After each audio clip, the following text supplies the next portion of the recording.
My friends at Easy Cater are workplace catering pros, helping you find food for everything from daily employee meals to staff meetings and special events. Visit easycater.com/leaderassistant to find out more. Hi, I'm Eileen Coombes, and today's leadership quote is from Brené Brown. What we know matters, but who we are matters more.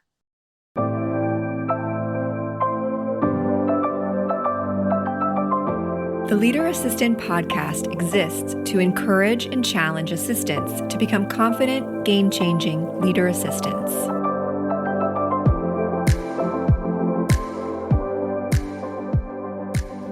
The Leader Assistant podcast is brought to you by Goody. If you're starting to think about holiday gifts for your team like I am, Goody is a game changer. They have amazing gifts that people will really love, including brands that give back to charitable causes. As a longtime executive assistant, I've always been nervous about holiday gifting season. But thankfully, Goody's platform lets you send one gift or hundreds at the same time without ever worrying about shipping details. Can I get an amen? With Goody, your gift recipients provide all their shipping info, and they can even swap out your gift for another option if they prefer. It's free to start gifting, and you can get a $20 credit when you sign up. Oh, and if you mention you heard about Goody from the Leader Assistant podcast, Goody will add an extra $10 credit to your account. Go to leaderassistant.com/goody to start gifting today. Hello, everyone. Welcome to the Leader Assistant podcast. It's your host, Jeremy Burrows, and this is episode 193. You can check out the show notes at leaderassistant.com/193. That's leaderassistant.com/193. And today I have the privilege of speaking with two amazing former assistants, mostly former assistants, and business leaders at Delegate Solutions. So Eileen Coombes and Emily Morgan. Eileen and Emily, thank you for being on the show. So happy to be here. Awesome. Well, I'm going to kind of jump back and forth and ask you each kind of different questions, but let's start with you, Emily. Tell us a little bit about, first, what city are you in? And a little bit about how you ended up being an assistant back in the day. Oh, so I'm in Philadelphia, and I started my professional career, I guess, when I was in college. And one of the interesting parts of my story is that I lived in Alaska for a few years, and I did a year of college up there, and I was wanting to come back to Philadelphia. I got a job at the University of Pennsylvania, where I ultimately graduated from. And while I was going to school there, I was working there full time, and I was working as an assistant. So I was supporting lots of different deans and, executive level, staff and stuff at the university. And I got to go to school there for free. So I was able to get an Ivy League degree for free, and learned that I was really great at admin work. And I really discovered, my own heart for helping others and supporting others. And so that's always been where I come back to professionally. Nice. What was you said you lived in Alaska, how long? 3 years. 3 years. What was your favorite part about Alaska? The energy up there, it's a different kind of people, and they sort of live life on their own terms. So like as an entrepreneur, I was like naturally drawn to that, I think. The scenery doesn't hurt either, but I don't miss the cold. Although here in Philly, it gets cold too. So yeah, just nice. Like a totally different way of life up there. Nice. Did you hang out in any igloos? No, I lived in Anchorage, so it was right on the water. And then part of the time I was there, I was on an island called Kodiak, which is like a temperate rainforest climate, believe it or not. So very damp. It's south. So Alaska's like a big head with a beard coming off, and Kodiak's kind of down here. Nice. Awesome. Very I've always wanted to go there. My dad got to go a long time ago, and it's on my bucket list. Mhm. All right. Well, let's switch over to Eileen. Eileen, tell us about what city you're in and how did you become an assistant back in the day? So I am based in Raleigh, North Carolina, so a little bit of ways from Emily. Um, but my first assistant role was as a college student working in for a department at my university. I almost got fired from it because I wasn't proactive enough because I didn't know. So it was a good learning experience. But I really didn't step into a formal executive assistant role till I joined the team at Delegate Solutions. Prior to that, I'd worked in higher education and I had assistants who reported to me, but I wasn't the assistant. And I ended up there because I needed a change to create a better life work balance for myself. I had little ones. I wanted to be home more and I wanted to work virtually. And knowing that I loved the administrative pieces of my roles at the university, it just made sense for me to take those skills and transfer them into an EA role. So it ended up being a really great fit. And almost 8 years later, I'm still at the company. So, I love that I hold on to one client still because I love the work I do for her. And I think the work that assistants do, it matters. So Nice, nice. So switching back over to Emily, what is Delegate Solutions? How did the idea come about and why did you launch the business? Yeah, so I mentioned I'm in Philly and I was at one point commuting in and out of Philadelphia and really was about to have a child and was kind of like, all right, this is not going to work for me. This is not what I want for my life. I wanted to have more flexibility. And so I was like on an interview with this woman, this random interview, and she was like talking about how she had a virtual assistant and I'd never heard of that. So I'm thinking to myself, wait a minute, like I could be an assistant and work at home. Like, what is this? And so I'm pregnant and I'm Googling and learning and was like, hey, I could totally do this. So had my son and started Delegate within about 6 months and was working, I guess, part-time, being a mom and starting the business. And it got so busy within about a year or so that I had to leave the job. The job came in as one of our first clients. And then Penn came in as a client, like my old boss at UPenn. So if you read my book, like the first page of my book is dedicated to my boss at UPenn because he was like one of those people in your life who's like, you know, that person changed the trajectory of my life in like a really impactful way. So he's one of them because he gave me a chance when I was in Alaska, gave me a great job at Penn when I moved back home. So that's how it all started. It was really out of my own sort of selfish need to create a better situation for myself and my son. Nice. And around what year was this that you started?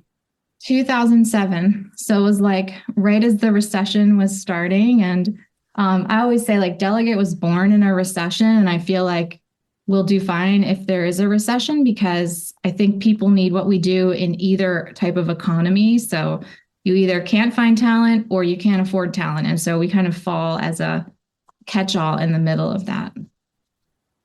Wow. So that was actually before that was long before in a lot of ways, the whole remote work trend. So did you find that you were having to convince people that remote work was okay? Oh my goodness. Endless soapboxing, endless having to explain, advocate for, until like maybe a few years ago, you would say virtual assistant. Nobody knew what that meant, right? And then COVID happened and then suddenly it just changed everything. And for us, it really impacted us because our team is mostly moms. And so now they had kids home, which we sort of had to adapt to. And then it changed our talent pipeline a little bit also. But it was just this transformational moment for virtual companies in general. I think like we were already so far ahead of everyone because we had already built the company to run this way. So it's really interesting. So when did you start realizing, okay, you said it got busy.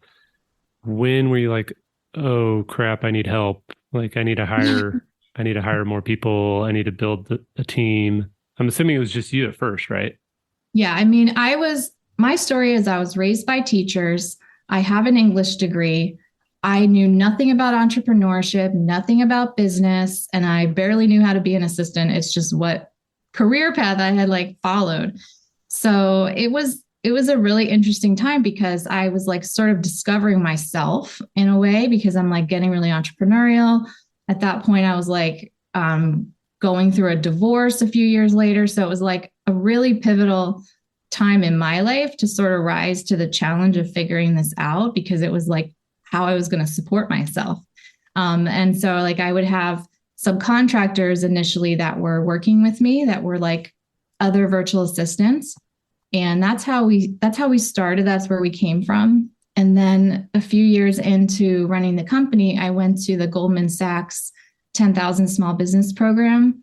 And in that program, I really started to understand that, okay, there's a really specific way that we do what we do. We want to be able to ensure people do it the way that we envision it. And the only way to do that is to have employees. So then we moved to this employee model and just been scaling out from there.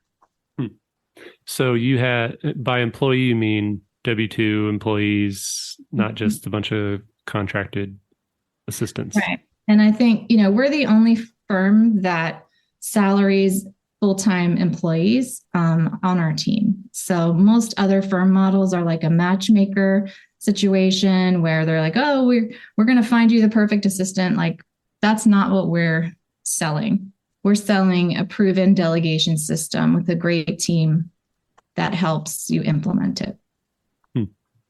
So when did Eileen come into the picture? Well, if the company, my son is 16, so that's how I always know how old Delegate is. So Delegate is 15. So halfway through, Eileen's on our leadership team. So she helps make really strategic decisions about things like FTEs and how that's all going to work. And for a stretch of time, she was running the whole service department. So she's been like every seat within the company by myself. I was going to say, how did you find her? She applied. As you're telling your story, I'm sitting here remembering interviewing you in your old job in the office, like totally flashback. Yep. I had my blazer on and I was in my office. I was sitting in my office at the university. So, wow. So Eileen, how's the experience been and where did you, or when did you realize that, okay, I'm a leader in this organization, or I have the opportunity to become a leader, and how did that come to fruition in your career? So I probably naturally step up to certain things often. And when I came to Delegate, I was like, nope, I'm just going to be an assistant. I had supervised a team of 20. I had a large staff at the university, and I was like, nope, I want no part of it. I just want to come in and do my job. Because I was focused. I was a 1099 employee at Delegate at that point. I was only working part-time. I wanted to be able to balance things. But I took naturally, I think, to the role. And then Emily and other members of our leadership team were asking me to share what I was doing with other members of our team. So I started creating little training videos and what have you, which is a really natural, instinctual thing for me because I came out of an education background. I taught at the university. So that was a very natural thing for me. So I started training our team, and then it slowly progressed from there. And I went from team trainer, training every new trainee that came in and working with team members who might be struggling, then running the service department. So overseeing our entire group of assistants and making sure our process was down and people were representing the company the way that we intended. So it's been a fun journey, and now I've shifted and I'm helping build our training area of the company to help with our people that we're training at an external level. So it's a lot of fun. I love that it brings my education background into it because that is a passion of mine. So I love teaching and mentoring and coaching. So yeah, tell us a little bit about what Delegate's doing as far as, are you training assistants? Are you training executives? Are you helping both? What's that look like? It's both. So we're focused on visionaries and their teams. So the business leaders and the teams they work with. So our bread and butter is delegation. We want to help create a culture of delegation across companies because we know that's what will help them grow and scale. And so Emily's book kind of created the maybe formalized the foundation. We'd already had these tools in place, but it really brought them all together for us. And so we train, we offer courses right now, primarily to business leaders on delegation. But then I've been doing a lot of team training and coaching for teams that want to improve how they're working together in that realm. And so we'll train on delegation. And then I would say sort of delegation adjacent topics that really support their delegation journey. So time blocking, those kinds of things that have an impact. So we're also doing growth groups. You can speak on that one, Eileen, a little bit too. Yeah, we just launched so we have an elevated admin community, which is just like a free group that meets monthly. It's admins who support admins type of thing.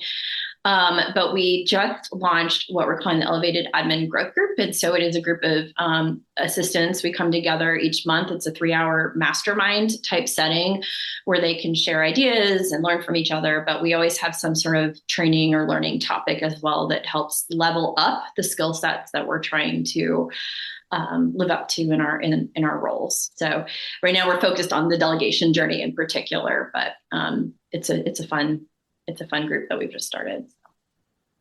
Awesome. And Emily, how did you, or when and how did you get the whole book idea? And yeah, what was that whole process? I've written a book, so I know what it's like. I know how painful it is, but what was the impetus for writing a book? Peer pressure.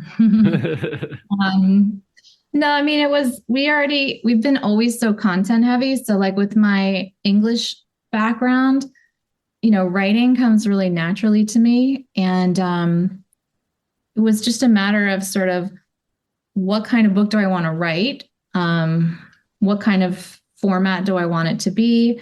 And I did a program with Scribe and worked to put together the book with them. I wrote the book, but they had this great program called Guided Author, which helped me sort of flesh out what the table of contents would be. And then I went and wrote the book. Then they do the editing, the proofing, the cover design, layout, printing, the whole thing. So I just had to write the book. And then I did the audiobook. I recorded that on my own this summer. So now we have it in all different versions. Nice. Yeah, I actually used them as well. It was great to partner with them. With Scribe? Yeah, Scribe. Yep. I didn't know that.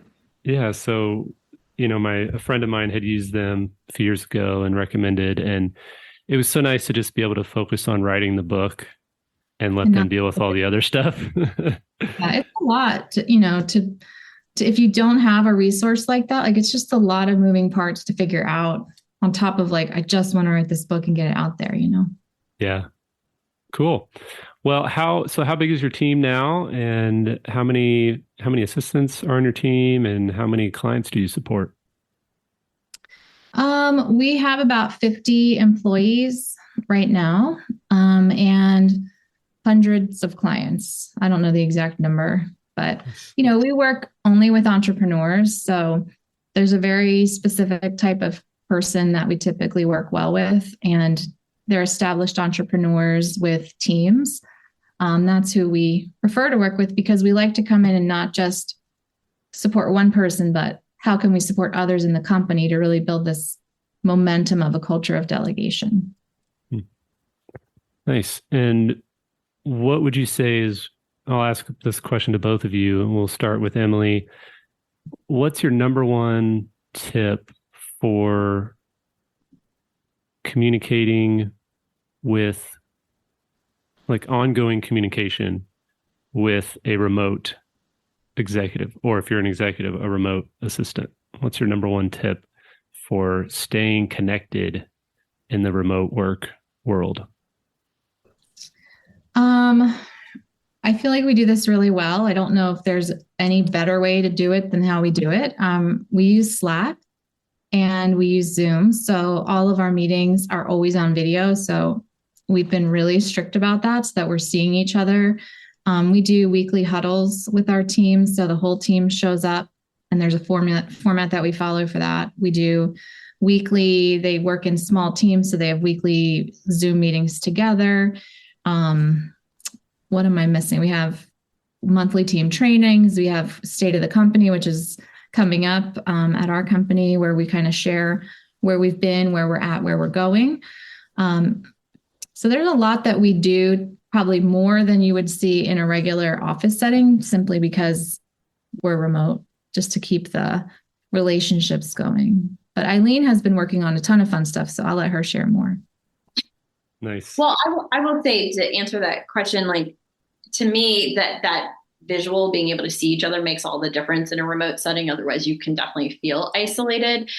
But when I think about what's most important when we're communicating with the entrepreneurs we support, it's having real clarity around their vision and where they're going. And if we don't have that face-to-face doesn't matter, almost, because we're just kind of out in the abyss trying to figure it out. So we work really hard with the entrepreneurs we support to make sure we're really clear on the direction, where they're headed,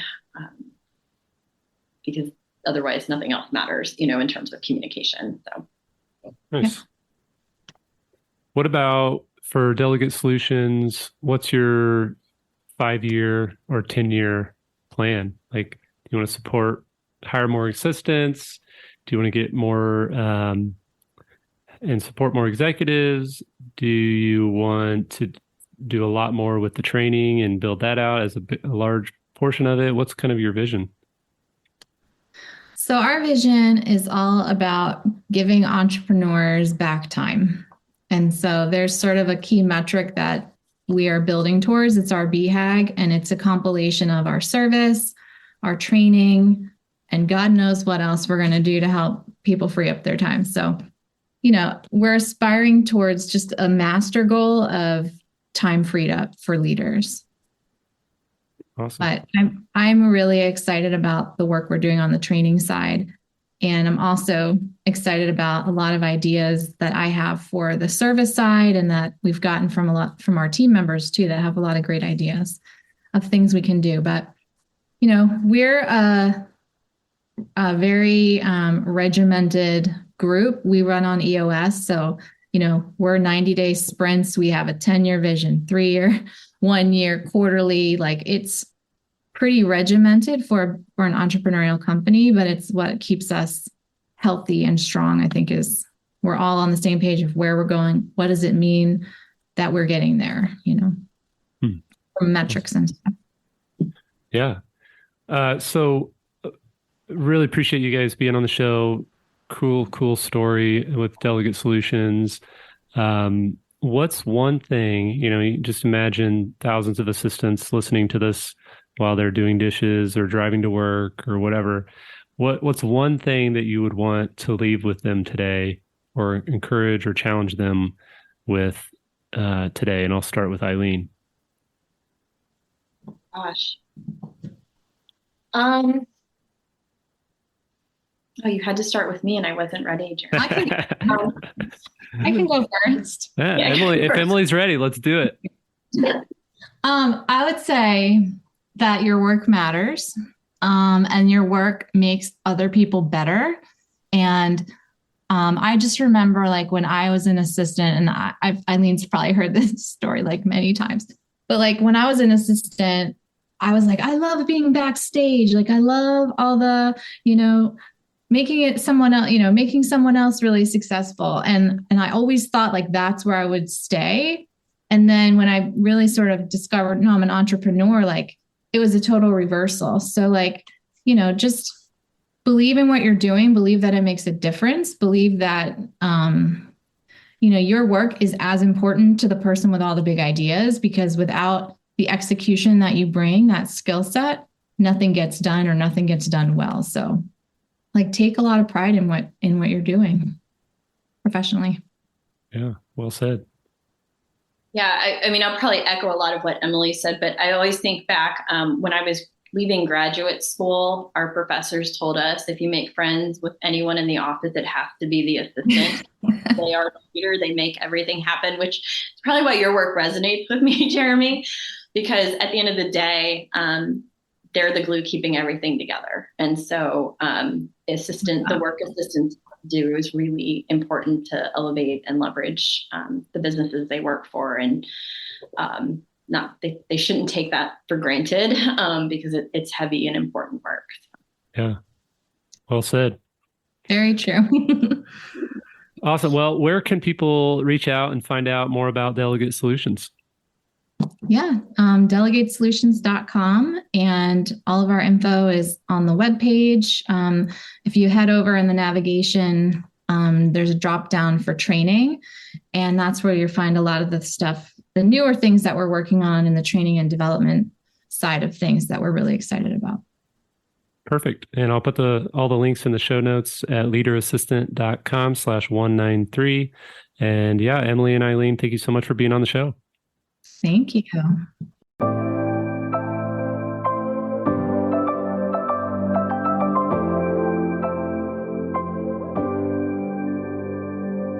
Please review on Apple Podcasts.